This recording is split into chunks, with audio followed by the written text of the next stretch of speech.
Сайдын одоо бүр эрхийн хүрээнд шадар сайдын одоо томилгоо явж байна. За тэгээд дэмжиж ажиллана. За 2025-26 оны улсын төсөв батлагдлаа. За тэгээ яг мэдээж бас нэлээд одоо амаргүй замд туулж батлагдлаа.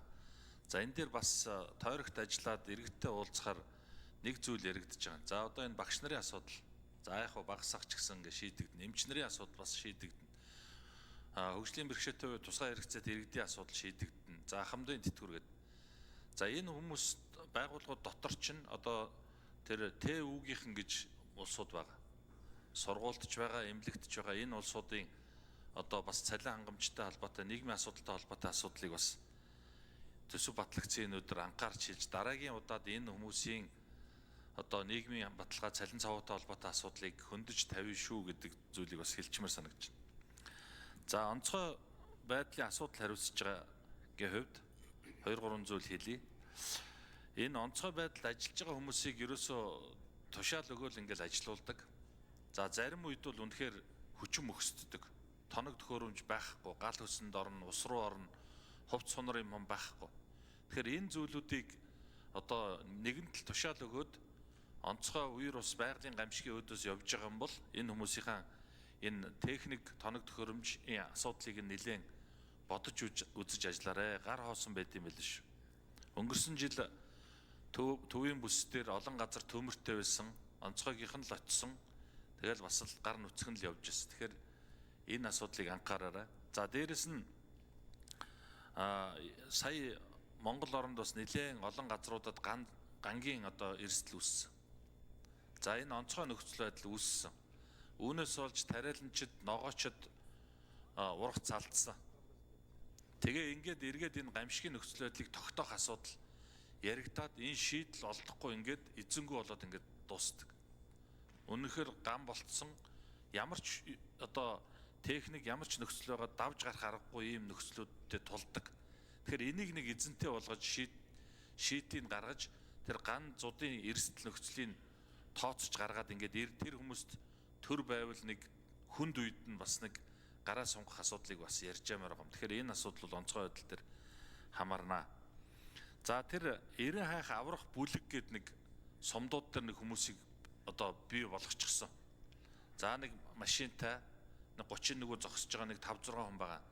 За цалин цав байхгүй гэжсэн. Гэхдээ арайч одоо байхгүй байх гэж байхгүй л. Тэгэхээр энэ хүмүүс чинь ялгаагүй яг л одоо зуд болоод эрсдэл үүсгэхэд хамгийн түрүүнд явдаг. Тэгэхээр энэ аврах бүлгийн хүмүүсийн асуудлыг та бас анхаарч үзээрэй. Энийг нэг сөхөж хараарай гэдгийг хэлье.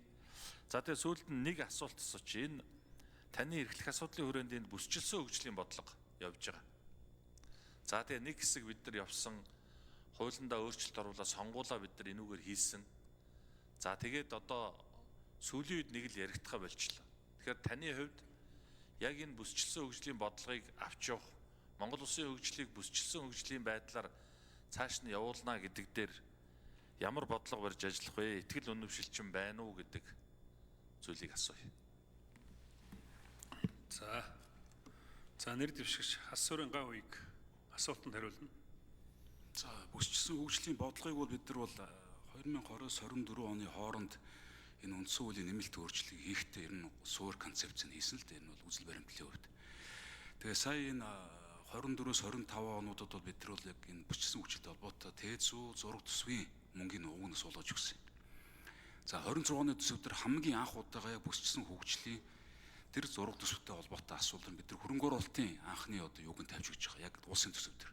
Одоо манай Арс намаас ажил хэсэгт орсон гишүүч бүгд тэр мэдээлэлтэй байгаа. Улсын их хурлын манай ардын намын гишүүч бүгд тэр мэдээлэлтэй байгаа.